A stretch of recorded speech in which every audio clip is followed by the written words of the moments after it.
એકતા કપૂરની સિરિયલ સિવાય ક્યાંય સ્ત્રી સ્ત્રીની દુશ્મન નથી. જોતા નહીં આવી સિરિયલો જેમાં સાસુ ને વહુ ને બધા કોન્સ્પિરસી કરે. આટલા લોકો ઘર અહીંયા બેઠા છે, કોઈ એ પોતાની વહુની ખીર બનતી હોય એમાં મીઠું નાખ્યું છે? હા કે ના? તો પછી આવું શું કામ જુઓ છો? જે માન્યામાં નથી આવતું એવું જોઈને તમારું મગજ શું કામ બગાડો છો? જાણવા જેવું, વાંચવા જેવું. લોકો ભેગા થાય ને, હમણાં જ થોડા દિવસ પહેલા હું એક ટીમ જમવા બેઠી હતી, મારી પાછળ બધી સ્ત્રીઓ જમતી હતી. તે એક બેન બીજા બેનને કહે છે કે આ રેખાએ ડાન્સ કર્યો ને આઈફા એવોર્ડમાં, ત્યારે અમિતાભ બચ્ચન નહોતા આવ્યા. એટલે બીજા બેન એને જવાબ આપ્યો કે તો એ લોકોને વાત થઈ જ ગઈ હોય ને. એટલે ત્રીજા બેને કહ્યું, આ મજાની વાત સમજો. એટલે ત્રીજા બેને કહ્યું કે હા હા એમનું હજી ચાલે છે, તમને ખબર એમનું ચાલે છે કે અટકી પડ્યું છે. 63 વર્ષની સ્ત્રી રંગમંચ ઉપર ઊભી રહીને નૃત્ય કરી શકે છે, એને સલામ કરવાની છે. બીજું કંઈ વિચારવાનું નથી. એણે 63 વર્ષે એવું શરીર રાખ્યું છે કે નૃત્ય કરી શકે, લોકોની સામે ઊભી રહી શકે, સ્વસ્થતા અને સુંદરતા બંને જાળવી છે. એને સલામ કરો. 50 વર્ષની સ્ત્રી થાય એટલે એને ઘૂંટણ દુખવા માંડે ને, કમર દુખવા માંડે ને, સાંજ પડે માથું ચડે ને. એનું કારણ એ છે કે આપણે બધાએ એટલી નેગેટિવિટી મનમાં ભરી છે ને, નકારાત્મક ભાવનાઓ, કે ધીમે ધીમે હવે શરીરમાં નીકળવા માંડી છે. આને છોડીશ નહીં ને, પેલાને સીધા કરીશ ને, આનું મગજ ઠેકાણે લાવી દઈશ ને, આને તો હું માફ નહીં કરું ને. આવું કેટલું સ્ટોર કર્યું છે માળિયામાં. નવરાત્રિ આવે ને બધું નીચે ઉતારે અને પછી પ્રતિજ્ઞા કરે કે આ વખતે હું નકામી ચીજો કાઢી જ નાખીશ. કાંઈ નકામું લાગે જ નહીં. મૂકવા માંડે ને ત્યારે બધું કામનું. પિત્તળના મોટા મોટા ગળા માંજીને પાછા ઉપર ચડાવે આવતે વર્ષે માંજવા માટે. મનના માળિયામાં પણ બહુ નેગેટિવ વસ્તુઓ છે જેનો આપણે કદી ઉપયોગ નથી છતાં મૂકી રાખી છે. કાઢી નાખો. બિલકુલ નકામી છે આ બધી વસ્તુઓ. ભૂતકાળની કેટલીક કડવી યાદો નકામી છે, કેટલો કચરો નકામો છે. મારે તમને બધાને એક વાત પૂછવી છે. તમારે ઘેર સવારના પોરમાં કોઈ આવીને તમને બેગ ભરીને કચરો આપી જાય તો એનું તમે શું કરો? નાખી દો કે નાની નાની વાડકીમાં ભરીને અડોસ પડોશમાં આપી આવો કે આ મને કોક આપી ગયું છે, તમને આપી જાઓ? છે કોઈ એવું? હા કે ના? તો આટલા વોટ્સએપ કેમ ફોરવર્ડ કરો છો? હવાર પડી નથી કે મોકલ્યા નથી, વાંચ્યા નથી પણ મોકલી દેવાના. આ જ્યારથી વોટ્સએપ ફ્રી થયા છે ને ત્યારથી એટલા લોકોને સંદેશા મોકલે છે અને પોતે વાંચતા નથી. આપણા બધાના જિંદગીમાં પણ આવા એક ફ્રી વિચારો છે. દાંત દુખતો હોય ને કોક તમને સવારે કહે ને કે મને દાંત દુખે છે, એટલે એને કે તલનું તેલ લગાડો, સિંધા લૂણ ને તલના તેલના કોગળા કરો, કાથો દબાવો, લવિંગ દબાવો, અને તમે પૂછો તમે કોઈ દી દબાવ્યું છે કે ના? હો, મેં તો સાંભળ્યું છે. જે પ્રયોગ તમે જિંદગીમાં કર્યા નથી એ બીજાને સૂચવો નહીં. તમારી વહુ સાથે તમે દબાઈને રહો છો, તમે ડાયા છો, તમે સીધા છો, પણ પડોશમાં એમ કહેવાનું કે જવાબ આપી દેવાનો, નહીં સાંભળવાનું. અહીંથી સળગે છે. બીજાની જિંદગી બીજાની છે, તમારી જિંદગી તમારી છે. નેગેટિવ વસ્તુઓનો પ્રચાર પ્રસાર ન કરો. નકામી ચીજો બીજાને ઘેર નહીં આપવાની. શું કામ આપણે જઈને બીજાને એમ કહીએ છીએ કે સીધી કરી નાખો તમારી વહુને? તમે કરો ને તમારી તાકાત હોય તો. આપણાથી એ થતું નથી. પણ કોઈ બે જણાને બહુ બનતું હોય તો તરત આપણી નજર ત્યાં જાય છે. આ નથી કરવા જેવું. કોઈકના ઘરમાં સુખ હોય ને તો એવું શોધી કાઢો કે સુખ શેને લીધે છે, એ વાત આપણે ઘેર લઈ આવો.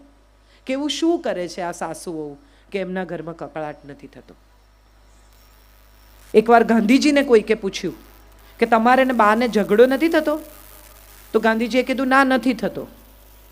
એટલે કે કેમ નથી થતો? તો બપોરે 2 વાગે બાપુએ બૂમ પાડી કે બા ફાનસ આપી જજો. એટલે બા ફાનસ લઈને આવ્યા ને કે સળગાવી આપું? કે હા. સળગાવીને મૂકીને ગયા. એટલે જેમણે પૂછ્યું તો એમણે કીધું કે વાહ વાહ, બધું તમારું કયું માને એટલે ઝઘડો ન થાય. કે ના એવું નથી, તમે જશો ને પછી આવીને મને પૂછશે કે મગજ ઠેકાણે છે ને, બપોરે 2 વાગે ફાનસ સળગાવો છો. અમે ત્રીજા માણસની સામે નથી ઝઘડતા. મોટા ભાગના લોકોનો પ્રશ્ન એ છે કે એમની જિંદગીમાં ત્રીજો માણસ જ સૌથી મહત્વનો છે. સાથે રહેવાનું આપણે સાસુ વહુએ, મા દીકરીએ, પણ બહારનું કોઈ આવીને એમ કે સંભાળજો જમાનો બહુ ખરાબ છે, એટલે તરત માનું મગજ ફરી જાય. ડાઈ દીકરી, સમજદાર દીકરી, કયાગરી દીકરી, પણ જો કોઈ આવીને એમ કહ્યું કે તમારી દીકરીને કોઈકની સાથે સાયકલ પર અહીંયા જોઈતી, કે તમારી દીકરીને અહીંયા કોકની સાથે આઈસ્ક્રીમ ખાતી જોઈતી, એટલે પૂછ્યા વગર મા મગજ ગુમાવીને કોણ હતું કરીને એનો જીવ ખાઈ જાય. કોઈ શું કહે છે એ મહત્વનું નથી. તમને તમારા સંસ્કારમાં, તમારી સભ્યતામાં, તમારા ઉછેરમાં ભરોસો છે? તમારી દીકરી ખોટું ન કરે એવો વિશ્વાસ છે? તો એ ઘરે આવે ત્યારે સ્નેહથી પૂછો કે બેટા બહાર ઊભી હતી કોઈની સાથે? આટલું જ પૂછવાનું છે. અને તમે જુઓ તમારી દીકરી તમને જવાબ આપ્યા વગર નહીં રહે. આપણે બધા અજાણતા એવું માની લઈએ છીએ કે સંબંધ તોડી નાખવો ને એ જ જિંદગીનો છેલ્લો છેડો છે. દીકરી ભાગી જાય, મા બાપને કહે નહીં, કોલેજની બહાર ઊભેલા છેલ બટાઉ છોકરાઓ હોય, ચશ્મા પહેરે, ચાવી ફેરવે, 2 બટન ખુલ્લા રાખે, આમ વાળ ઓળે, એટલે છોકરીને ફિલ્મના હીરો જેવા લાગે. પણ આ ફિલ્મનો હીરો જિંદગીમાં ઝીરો છે. એક પૈસો કમાતો નથી એવી તમને ત્યારે ખબર પડે કે જ્યારે તમે એની સાથે ભાગી જાઓ, ઘેર પાછા જવાની જગ્યા ન હોય એવું છોડીને. એના ઘર પરિવારના માણસોને કેમ નથી મળાવતો? જો ખરેખર સાચે જેન્યુઇન સારો છોકરો છે તો એ કેમ ખાલી તમારી જોડે ફોન પર જ વાત કરે છે? કોણ છે એના મા બાપ? ક્યાં રહે છે? શું કરે છે? તપાસ કરો. એક દિવસ એના ઘરે પહોંચી જાઓ અચાનક, કેવી રીતે આવકારે છે તમને જુઓ તમે. એના ઘરમાં એણે કીધું છે કે તમે એના મિત્ર છો? ના. બધી દીકરીઓને આજે અહીંયા જેટલી બેઠી છે એટલી દીકરીઓને મારે કહેવાનું છે કે જે જોવાથી થાય ને એને તો આકર્ષણ કહેવાય, જે જાણવાથી થાય ને એને પ્રેમ કહેવાય. ઓળખો માણસને.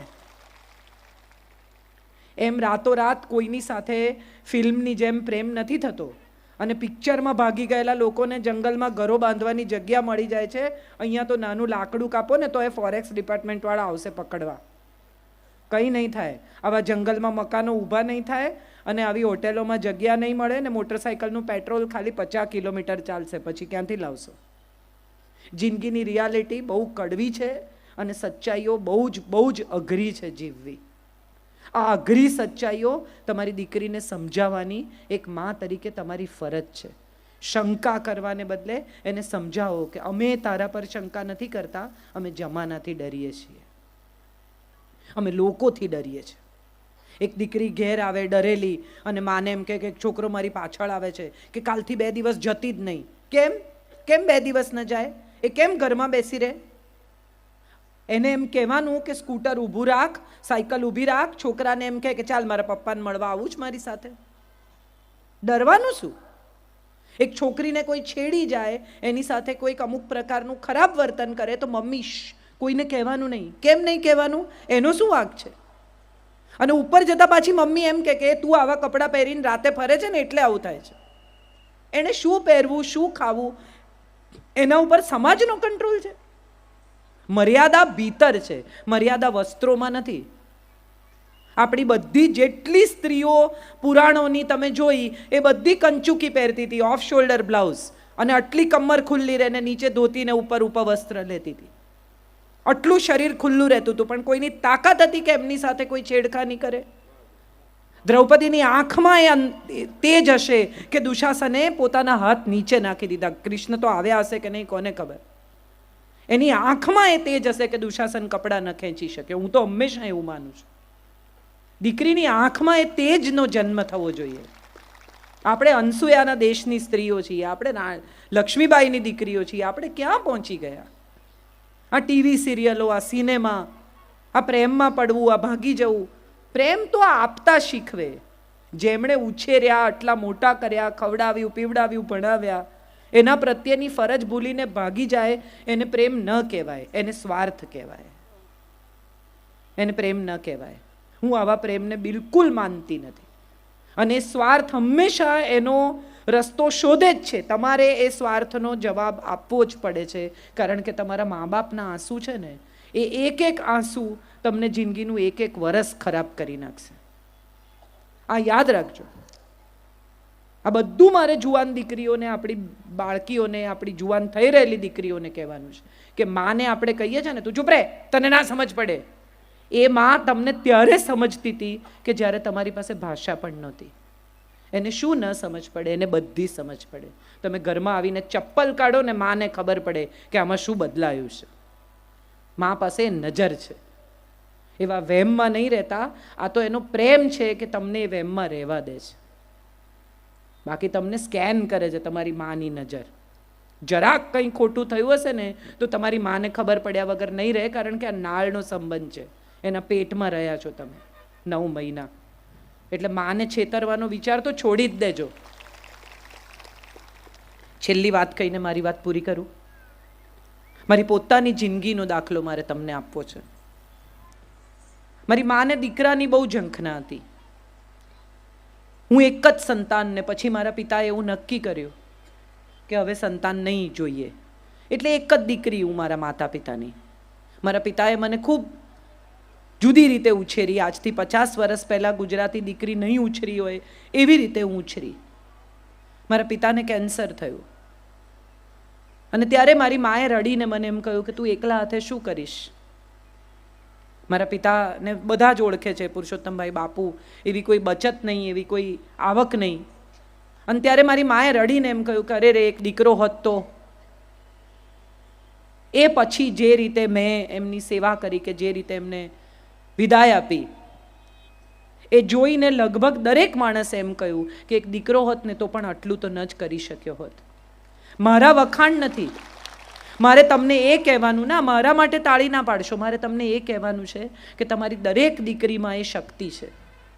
એ શક્તિને બહાર આવવા દેજો. તમારી પુત્રવધુ પણ દીકરા બરોબર ઊભી રહી શકશે, કારણ કે એને પુત્રવધુ કહેવાય છે. પુત્રથી વધુ છે તે પુત્રવધુ. જે દીકરાથી પણ વધારે છે એવી તમે લઈને આવ્યા છો, તો એને સ્નેહથી રાખજો. ઘરની ગૃહલક્ષ્મીને સાચવીને, સંભાળીને, સ્નેહથી, જતનથી રાખશો ને. તમે પૈસા કેવા તિજોરીમાં રાખો છો, છૂટા આમ ફેંકી દો છો ક્યાંય. દાગીના કેવા તિજોરીમાં રાખો છો. આ પણ લક્ષ્મી છે. એને જેમ સાચવીને રાખશો, જેમ સંભાળીને રાખશો, એમ વધુ તમારી સેવા કરશે, તમને વધુ સ્નેહ કરશે, તમને વધુ સુખ સગવડ આપશે. પૈસો જેમ ગણી ગણીને વાપરો છો ને, એમ ઘરની ગૃહલક્ષ્મીને પણ ઘસી નહીં નાખતા. એને ગણી ગણીને સાચવીને રાખજો. અને તમારી સાસુ પણ કોઈક દિવસ ગૃહલક્ષ્મી હતી, છે, અન્નપૂર્ણા છે. ધનતેરસના દિવસે બીજી પૂજાઓ કરો છો ને, એવી રીતે સાસુમાને પગે લાગજો કે જિંદગીની 25 વર્ષ, 30 વર્ષ, 35 વર્ષ તમે ગરમ ગરમ જમાડ્યું છે, તમે જ અન્નપૂર્ણા છો, તમને પગે લાગુ છું. આટલું કરી શકશો ને તો મને લાગે છે જિંદગીમાં કોઈ સમસ્યા નહીં થાય ને આવા સંમેલનો નહીં કરવા પડે.